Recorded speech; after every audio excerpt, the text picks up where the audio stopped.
Sugar உட்காந்து ஒண்ணுக்கு போறதுக்கு வாய்க்கிறா போடணும். எங்ககிட்ட அரசியல் பண்ணீங்களா? போட்டி இல்லைங்கிறதுதான் நம்ம ஊர் பெருமை. அது போயிடக்கூடாதியா? ஆள்றதுக்கு தான் அதிகாரம் தேவைன்னு நினைச்சு தன்னால் ஒதுங்கி இருந்தோம். ஆனா இப்பதான் சார் தெரியுது இங்க வாழ்றதுக்கே அதிகாரம் தேவைன்னு. லூசாயா நீ? காலில் விழுந்து மட்டும் இல்ல, கடந்து தவழ்றான் தலைவரா. இவன் சரியா வருவான். இப்படி தவணாலாம் என்ன பண்ணான்னு தெரியும். நீ மூடு. அந்த சாமிக்கு வாயினோடு இருந்தா அதை உங்க பேரதான் சட்டம் போட்டு சொல்லியிருக்கோம். நல்ல நடிகர் நீ. போட்டியே இல்லைன்றது பெருமை இல்லைங்க, போட்டி போடுற ஜனநாயகம் தான் பெருமை. நீங்க அரசியல் ஜானிக்கு தலைவரே. என்ன நினைக்கிய? அப்புறம் என்ன அளவுக்கு நிக்கிறான் அவன்? ஜெயிக்கலாம். செல்வியை பார்த்து பயங்கி விடாத. இப்போ இப்பெல்லாம் தாடி வச்சிருந்தா லவ் பண்றாளுவா, சேலச்சிட்டா செல்லவா.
இந்த படம் வந்து பாத்தீங்கன்னா நந்தன் அப்படிங்கிற படம். ஸோ இந்த படம் வந்து சசிகுமார் அவர் நடிச்சிருக்காரு. இது வந்து ஒரு அரசியல் சம்பந்தமான ஒரு படமா இருக்கும்.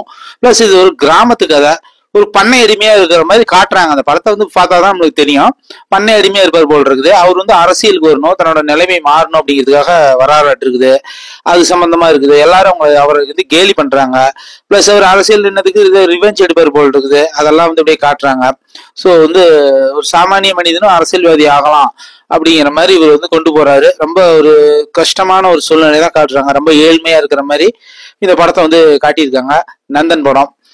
இந்த படம் வந்து சசிகுமார் அவர்கள் எத்தனையோ படம் நடிச்சிருந்தா கூட இந்த தாரை தப்பட்டைன்னு ஒரு படம் நம்ம பார்த்திருப்போம். ஸோ அந்த படம் மாதிரி ஒரு இருக்கலாமோ அப்படின்னு தெரியுது. ஏன்னா அவரோட கெட்டப்பெல்லாம் பார்த்தா அப்படிதான் தெரியுது. இது ஒரு புது முயற்சியா தான் எடுத்திருப்பாருன்னு நினைக்கிறேன். ஓகே ஃப்ரெண்ட்ஸ், நம்ம இந்த படத்தை வந்து தியேட்டர்ல பார்ப்போம், ரிவ்யூ பண்ணுவோம். நம்ம வேற ஒரு ஸ்டோரியில வேற ஒரு ட்ரைலர்ல நம்ம மீட் பண்ணலாம். அனைவருக்கும் நன்றி, வணக்கம்.